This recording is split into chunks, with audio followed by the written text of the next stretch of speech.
স্বাধীনতা অর্জন করেছি, ভালো কথা। এই স্বাধীনতাটা রক্ষা করা স্বাধীনতার অর্জনের চেয়ে অনেক বেশি কঠিন। এই যে স্বাধীনতা অর্জন করেছি, এখন স্কুল কলেজে ইউনিভার্সিটিতে ফিরে যাব না, সেই ভুলটা করতে যাবেন না। আপনারা বাইরে থাকতেই হবে। দেশটা সংস্কার না হওয়া পর্যন্ত, দেশের দুর্বৃত্তরা না যাওয়া পর্যন্ত। চোরকে ভাগিয়েছেন, কিন্তু ডাকাতরা হানা দেবে যে কোনো মুহূর্তে। চোরকে ভাগিয়েছেন, ডাকাতরা হানা দেবেই। তার প্রমাণ এই যে বিভিন্ন অফিস আদালত, বিভিন্ন পূজা মণ্ডপ, বিভিন্ন জায়গায় ভাঙচুর, মাশরাফির ঘর ভাঙচুর,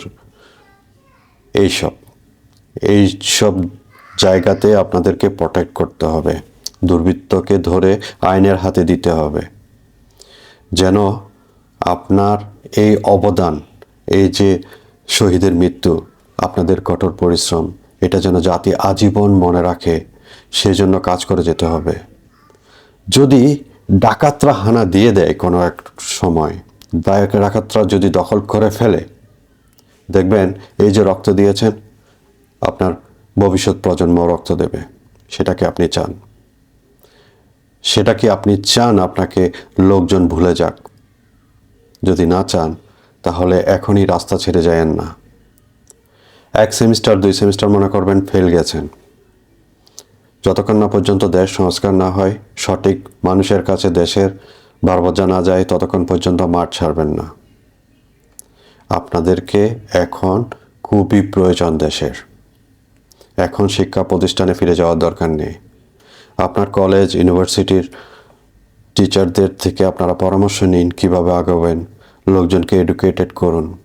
এই যে দেখলাম শেখ মুজিবের প্রতিকৃতিকে এভাবে ভেঙে এভাবে লোকজন জুতার মালা দেয়াচ্ছে, আপনাদেরই দায়িত্ব এদেরকে শেখানো।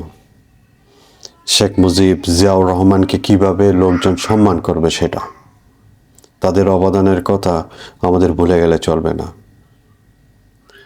এই যে এইসব জিনিসপত্র ভেঙে চুরে নিয়ে যাচ্ছেন আপনারা, আমরা যে অসভ্য জাতি তার প্রমাণ এটা।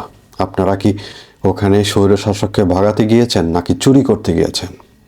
আমার থেকে এমনই মনে হলো, যদি ওদের জায়গায় আপনারা থাকতেন তাহলে আপনারাও চুরি করতেন সেম।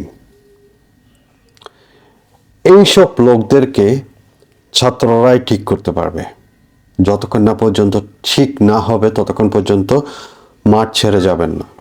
এখন যদি ছেড়ে যান, আপনাদের এই যে রক্ত, এটা বৃথা যাবে।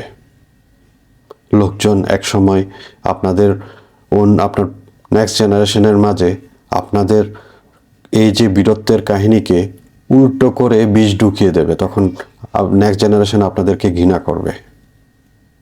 যদি সেটা না চান, এখন মাঠ ছেড়ে যায়েন না, প্লিজ।